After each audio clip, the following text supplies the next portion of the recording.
جلد نمبر 3 صفحہ نمبر 147 میں صاحب روح البیان نے درود شریف کے حوالے سے ایک واقعے کو درج کیا۔ ایک خاتون کا اکلوتا بیٹا تھا، وہ انتقال کر جاتا ہے۔ وہ خاتون خواب میں دیکھتی ہے کہ اس کا بیٹا عذاب قبر میں مبتلا ہے، عذاب الہی میں گرفتار ہے۔ کچھ دنوں کے بعد وہ پھر خواب دیکھتی ہے کہ اس کا بیٹا رحمت الہی میں مستغرق ہے،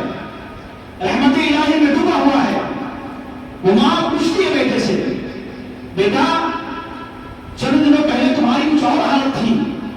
اور آج تمہاری کچھ اور حالت ہے۔ بیٹی نے جو جواب دیا وہ سنیے۔ بیٹے نے کہا، مرا رجل علی المقبرہ، امی جان ایک شخص ہم لوگوں کی قبرستان سے گزرا، فصلی علی النبی، اور وہ نبی محترم پر درود شریف پڑھا، وہبا ثوابہ للاموات، اور اس درود شریف کے ثواب کو ہم مردوں کے حوالے کر گیا۔ اسی درود مصطفیٰ کی برکت سے اللہ رب العزت نے عذاب کو اٹھا لیا اور رحمت اور رحمت کی بارشیں برسا دیا۔ اس میں مصطفیٰ صلی اللہ علیہ وسلم سیکھنے کی کوشش کرنا ہے،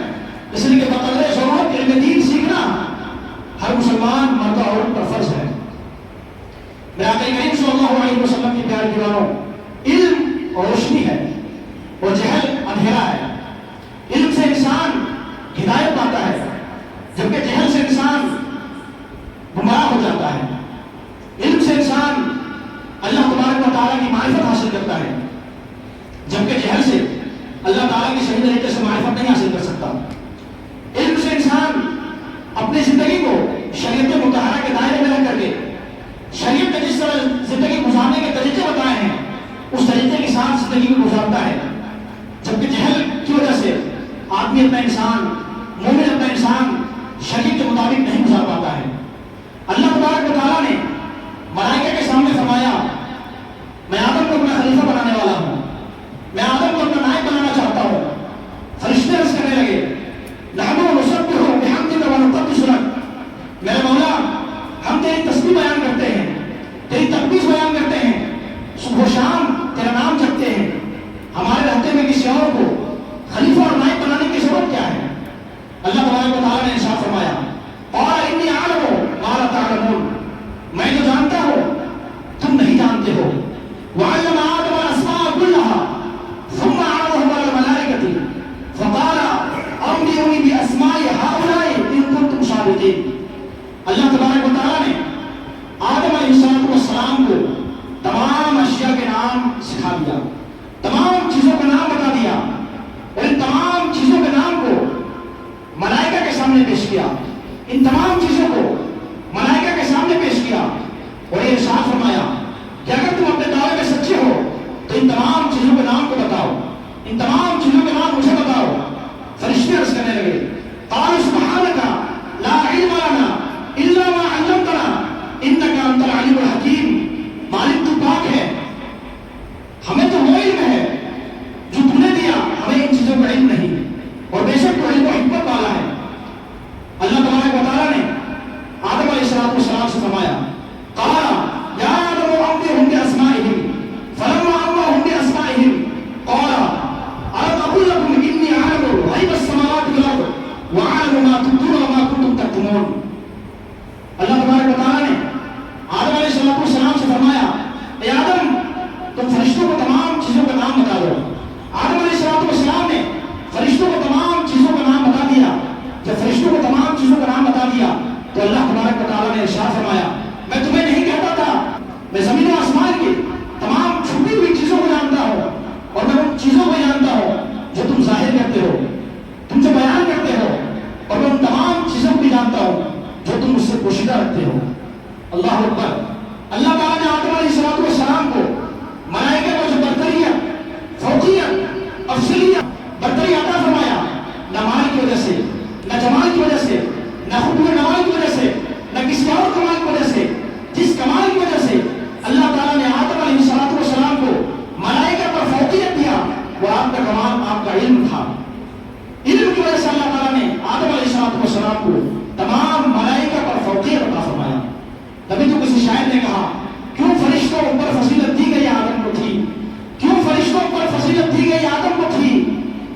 ہی کر دیا تھا آپ کا پایا بلند، علم نے ہی کر دیا تھا آپ کا پایا بلند۔ درود پڑھے اللہم صلی علی سیدنا شفیعنا نبینا مولانا محمد معدن الجود والکرم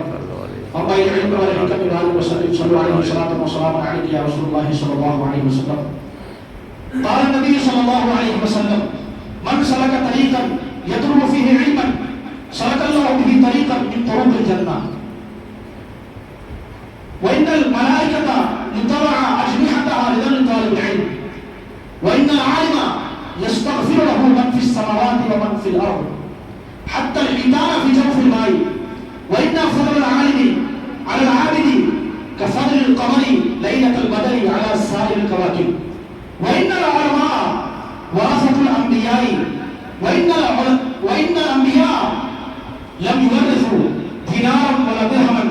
انما ورثوا العلم فمن اخذه فقد اخذ بحظ وافر۔ حضور علیہ الصلوۃ والسلام نے ارشاد فرمایا جب کوئی علم دین حاصل کرنے کے لیے کسی راستے میں چلتا ہے، کسی راستے کا سفر کرتا ہے، تو اللہ تبارک و تعالیٰ اس کو جنت کے راستے میں سے کسی راستے میں چلاتا ہے۔ آگے آقا کریم صلی اللہ علیہ وسلم نے ارشاد فرمایا بے شک فرشتے جب طالب علم زمین پر چلتے ہیں تو فرشتے اپنے پر کو بچھا دیتے ہیں۔ آگے ارشاد فرمایا عالم دین کے لیے، علماء کرام کے لیے زمین و آسمان میں جتنی چیزیں ہیں ساری چیزیں مغفرت کی دعائیں کرتی ہیں، یہاں تک کہ مچھلیاں پانی کے اندر میں۔ اور آگے ارشاد فرمایا ایک عالم دین کی فضیلت ایک عابد پر۔ عابد کسے کہتے ہیں؟ جو شخص ذمہ دار ہو، جو شخص تہجد گزار ہو، جو کثرت سے نوافل کا اہتمام کرتا ہو فرائض کی ادائیگی کے ساتھ، جو دن رات اللہ تبارک و تعالیٰ کی یاد میں محو رہتا ہو، اس کا اور ایک عالم دین کا جب موازنہ آقا کریم صلی اللہ علیہ وسلم نے فرمایا تو عالم دین کی شان آقا کریم صلی اللہ علیہ وسلم نے فرمایا کہ ایک عالم کی فضیلت ایک عابد پر ایسی ہے جیسا کہ 14 رات کے چاند کی فضیلت تمام ستاروں پر ہے۔ آقا آگے ارشاد فرماتے ہیں بے شک علماء کرام یہ انبیاء کرام کے وارث ہیں، اور انبیاء کرام دیناروں درہم کو پیسوں کو اپنی وراثت میں چھوڑ دے، انبیاء کرام اپنی وراثت میں علم کو چھوڑتے ہیں، علم کو دولت کو چھوڑ کر کے جاتے ہیں۔ تو جو شخص علم کو حاصل کرتا ہے وہ بہت بڑی دولت کو حاصل کر لیتا ہے، وہ خیر کثیر کو حاصل کرتا ہے۔ میرے آقا کریم صلی اللہ علیہ وسلم کی پیارے دیواروں، آج ہماری ہر جگہ جو رسوائی ہو رہی ہے، آج جو ہم ہر جگہ ذلیل ہو رہے ہیں، آج ہر جگہ تو ہم پر ہی ظلم کیا جا رہا ہے،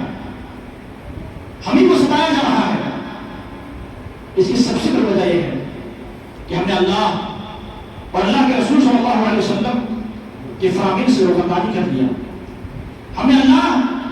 اور اللہ کے رسول صلی اللہ علیہ وسلم کے فرامین پر عمل کرنا چھوڑ دیا۔ اس کی یہ وجہ ہے کہ آج ہم ہر جگہ ذلیل ہو رہے ہیں۔ کبھی ہم تھے جو ہر جگہ کامیاب تھے، ہر جگہ لوگ ہمیں عزت کی نظر سے دیکھتے تھے، ہر جگہ لوگ ہمارا احترام کرتے تھے، ہر جگہ لوگ ہماری تعظیم کرتے تھے، لیکن آج ہر جگہ لوگ ہم سے چل رہے ہیں، ہر جگہ لوگ ہم سے دشمنی کر رہے ہیں، ہر جگہ لوگ ہم سے یہ عداوت کر رہے ہیں۔ اس کی سب سے بڑی وجہ ہے کہ ہم نے تعلیم سے اپنے آپ کو پیچھے رکھا، ہم نے تعلیم سے اپنے آپ کو پیچھے کر دیا۔ اللہ تبارک و تعالیٰ نے پہلی آیت جو آقا کریم صلی اللہ علیہ وسلم پر نازل فرمایا وہ کون سی آیت کریمہ ہے؟ اقرأ بسم ربک الذی خلق، پڑھیے اس رب کے نام سے جس نے آپ کو پیدا کیا، خلق الانسان من علق، اور جس نے انسان کو ایک لوٹھڑے سے پیدا کیا۔ اگر آج بھی ہم اس سب کی زندگی گزارنا چاہتے ہیں، اگر آج بھی ہم احترام والی زندگی گزارنا چاہتے ہیں، اگر آج بھی ہم معاشرے میں سوسائٹی میں کامیاب ہونا چاہتے ہیں کہ لوگ ہماری عزت کریں، لوگ ہمیں عزت کی نظر سے دیکھیں، تو آج پھر سے ہمیں آقا کریم صلی اللہ علیہ وسلم کی سنتوں پر عمل کرنا ہوگا۔ آج پھر سے ہم سب کو حضور علیہ الصلوۃ والسلام کی تعلیمات پر چل کر کے زندگی گزارنی ہوگی۔ آج پھر سے ہم کو علم دین مصطفیٰ صلی اللہ علیہ وسلم سے جڑنا پڑے گا۔ میرے آقا کریم صلی اللہ علیہ وسلم کی پیارے دعاؤں، قرآن پاک کی تلاوت بچے کرتے ہیں، قرآن پاک کی تلاوت سے اپنی زبان کو تر کرتے ہیں۔ قرآن پاک کی تلاوت کا فائدہ کیا ہے؟ آقا کریم صلی اللہ علیہ وسلم نے ارشاد فرمایا وَعَلِّمُوا أَوْلَادَكُمْ قِرَاءَةَ الْقُرْآنِ فَإِنَّ حَمْلَةَ الْقُرْآنِ فِي ظِلِّ اللَّهِ يَوْمَ لَا ظِلَّ إِلَّا ظِلُّهُ مَعَ أَنْبِيَائِهِ وَأَصْفِيَائِهِ۔ آقا کریم صلی اللہ علیہ وسلم نے ارشاد فرمایا تم اپنے بچوں کو قرآن پاک کی تعلیم سکھاؤ، تم اپنے بچوں کو قرآن پاک کی تلاوت سکھا دو، اس لیے کہ جب بچہ قرآن پاک کی تلاوت سیکھے گا اس کی زبان پر گالی نہیں آئے گی۔ جب بچہ قرآن پاک کی تلاوت کرے گا تو اپنی زبان پر بےہودہ کلمات نہیں لائے گا۔ جب بچہ قرآن پاک کی تلاوت کرے گا تو اپنی زبان سے ایسے کلمات کو ادا نہیں کرے گا جس کے ذریعے کسی کے دل میں تکلیف پہنچے۔ آقا کریم صلی اللہ علیہ وسلم نے ارشاد فرمایا فَإِنَّ حَمْلَةَ الْقُرْآنِ فِي ظِلِّ اللَّهِ يَوْمَ لَا ظِلَّ إِلَّا ظِلُّهُ مَعَ أَنْبِيَائِهِ وَأَصْفِيَائِهِ۔ اس لیے کہ قرآن پاک کی جو تلاوت کرتا ہے اس کی فضیلت کیا ہے؟ آقا ارشاد فرماتے ہیں قیامت کے دن میں قرآن پاک کی تلاوت کرنے والا، قرآن پاک کا حافظ، وہ قیامت کا دن جہاں کوئی کسی کا پرسان حال نہ ہوگا، جہاں کوئی کسی کا سننے والا نہ ہوگا، اس دن بھی اور اس وقت بھی اللہ تبارک و تعالیٰ قرآن پاک کی تلاوت کرنے والوں پر، اللہ تبارک و تعالیٰ قرآن پاک کے حافظوں پر خاص قسم کا سایہ فرمائے گا، خاص قسم کی رحمت کا سایہ فرمائے گا۔ اور جو قرآن پاک کی تلاوت کرتے ہیں وہ عام لوگوں کے سب میں نہیں کھڑے ہوں گے، بلکہ حدیث پاک کا ہے مَعَ أَنْبِيَائِهِ وَأَصْفِيَائِهِ، وہاں لوگوں کی تو اور بھی صف ہوگی، لیکن جو قرآن پاک کی تلاوت کرنے والے ہوں گے، جو قرآن پاک کے حافظ ہوں گے، وہ عام لوگوں کے سب میں نہیں بلکہ انبیاء کرام اور صفیاء کرام کے سب میں کھڑے ہوں گے۔ سبحان اللہ۔ آقا کریم صلی اللہ علیہ وسلم کی پیارے دیوانوں، حضور علیہ الصلوۃ والسلام نے ارشاد فرمایا مثل المؤمن الذي يقرأ القرآن كمثل الأترجة ريحها طيب وطعمها طيب ومثل المؤمن الذي لا يقرأ القرآن كمثل التمر لا ريح لها وطعمها طيب۔ حضور علیہ السلام نے ارشاد فرمایا ایک مومن کی مثال جو قرآن پاک کی تلاوت کرتا ہے، جو قرآن پاک کو پڑھ کر کے اپنی زبان کو تر کرتا ہے، اس کی مثال نارنگی کی طرح ہے، سنترا کی طرح ہے، جس کی خوشبو بھی اچھی ہے اور جس کا ذائقہ بھی بہت ہی اچھا ہے۔ اور ایک وہ مومن جو قرآن پاک کی تلاوت نہیں کرتا، جو قرآن پاک کی تلاوت سے اپنی زبان کو تر نہیں کرتا، اس کی مثال کھجور کی طرح ہے جس کی کوئی خوشبو نہیں ہے لیکن اس کا ذائقہ میٹھا ہے۔ ایک اور حدیث پاک میں حضور علیہ السلام نے ارشاد فرمایا اقرأوا القرآن فإنه يأتي يوم القيامة شفيعا لأصحابه، کہ تم قرآن پاک کی تلاوت کرو، قرآن پاک کی تلاوت سے اپنی زبان کو تر کرو، اس لیے کہ قرآن پاک قیامت کے دن شفاعت کرنے والا بن کر کے آئے گا، سفارشی بن کر آئے گا۔ جو قرآن پاک کی تلاوت کرتے ہیں کل بروز قیامت قرآن پاک ان کی شفاعت کرے گا۔ میرے آقا کریم صلی اللہ علیہ وسلم کی پیارے دیوانوں، آج پھر سے ہم اگر کامیاب ہونا چاہتے ہیں، کامیابی کی منزلوں کو طے کرنا چاہتے ہیں، اگر ہم چاہتے ہیں کہ معاشرے میں ہماری عزت کی جائے، لوگ ہمیں عزت کی نظر سے دیکھیں، تو آپ ہم غور کریں تھوڑے وقت کے لیے۔ آج ہمارا رویہ اور ہماری حالت یہ ہے کہ ہم 200 روپے کے لیے، 300 روپے کے لیے اپنے بچوں کو اپنے بچوں کی تعلیم چھڑا کر کے اس کو کسی کام میں نہیں دیتے۔ میرے آقا کریم صلی اللہ علیہ وسلم کے پیارے دیوانوں، اگر آج بچے کے پڑھنے کا وقت ہے، اگر تعلیم حاصل کرنے کا وقت ہے اور ہم نے اس کو تعلیم سے چھڑا کر کام کے لیے بھیجا، جو بچہ ہمیں روز ڈیلی 200 روپے کما کر دے رہا ہے، تو پیسہ ہمارے لیے فائدہ مند نہیں ہے۔ کیوں فائدہ مند نہیں ہے؟ کہ بچہ اگر تعلیم حاصل کرتا، علم دین حاصل کرتا، ہائر ایجوکیشن حاصل کرتا، کامیاب ہوتا،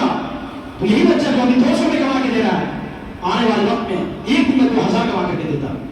لیکن ہم نے بچے کی زندگی کا آگے کے لیے سوچا، فیوچر کے لیے سوچا، کرنٹ ٹائم کے بارے میں سوچا، ابھی کے بارے میں سوچا،